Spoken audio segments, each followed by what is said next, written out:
மானிடா, இந்திரனின் சாபத்தால் இந்த பூலோகத்தில் அரக்கனாக வாழ்ந்து கிடந்த எனக்கு விமோச்சனம் தந்துவிட்டார். அதற்கு கைமாறாக நீ கோருவதை கேட்கலாம்.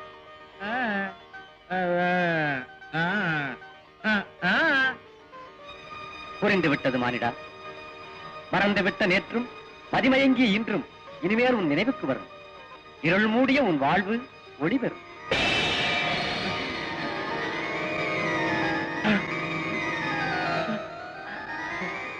சுவாமி, சுவாமி, எனக்கு அருள் காட்டி மறைந்து விட்டீர்களா? எனக்கு பேச்சு வந்து விட்டது. என்னால் பேச முடிகிறது. நான் பழைய சுதந்திரமாகிவிட்டு நான் பேசுகிறேன். எனக்கு பேச்சு வந்து விட்டது. எனக்கு பேச்சு வந்து விட்டது. எனக்கு பேச்சு வந்து விட்டது. நம்ப முடியவில்லை. ஆமா, சாபத்தின் விளைவால் அரக்கனாக மாறிய கந்தர்வனின் விமோச்சனத்திற்கு நான் காரணமானதனால் என் குறை நீங்கிவிட்டது. நான் தான் கொடுத்து வைத்தவள். ஆமாம், உன் பேர் என்ன?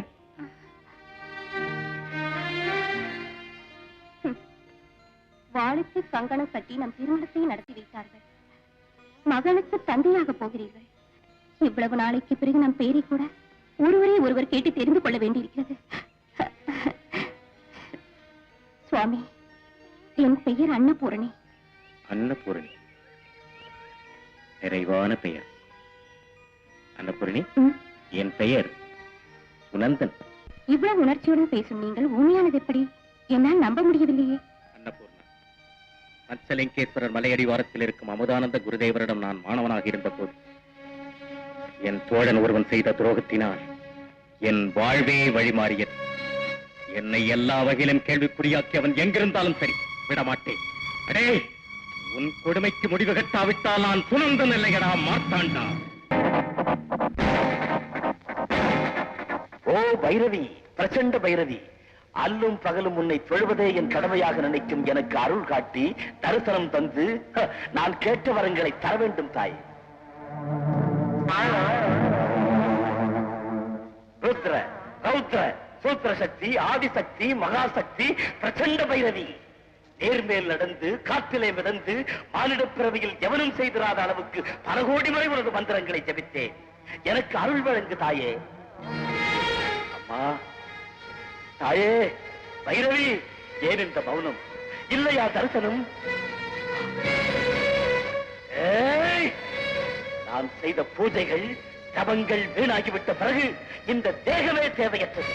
தேவையற்ற இந்த தேகத்தை, என் சிந்தையை உனக்கே தந்துவிடு. இனிமேல் உன்னை குறித்து மார்த்தாண்டம் செய்ய மாட்டான் தவறு. ஏற்றுக்கொள் என் திறப்பு.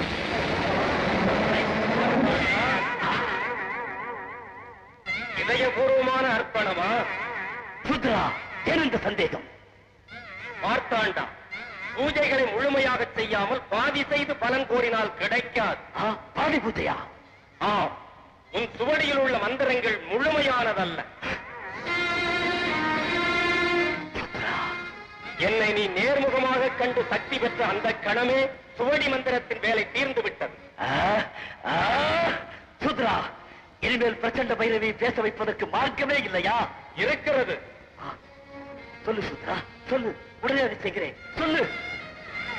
மார்த்தாண்டா, லட்சம் பொற்காசுகளால் என்னை அர்ப்பித்து 10 லட்சம் முறைகள் என் மந்திரத்தை உச்சரிக்க வேண்டும்.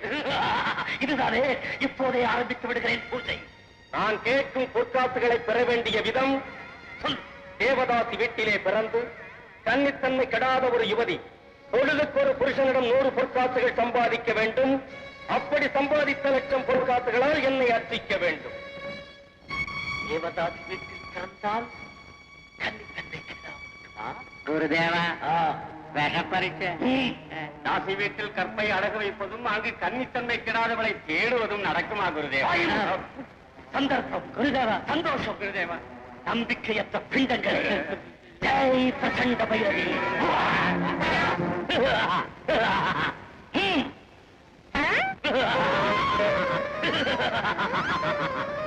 கண்ணாடி, இன்று காசுக்காக கண்ணி கடிக்கப் போகும் தேவதாசி பெண் எங்கிருக்கிறாள் என்று காட்டு.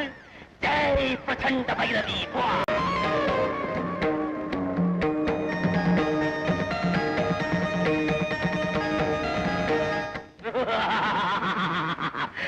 ரதியின்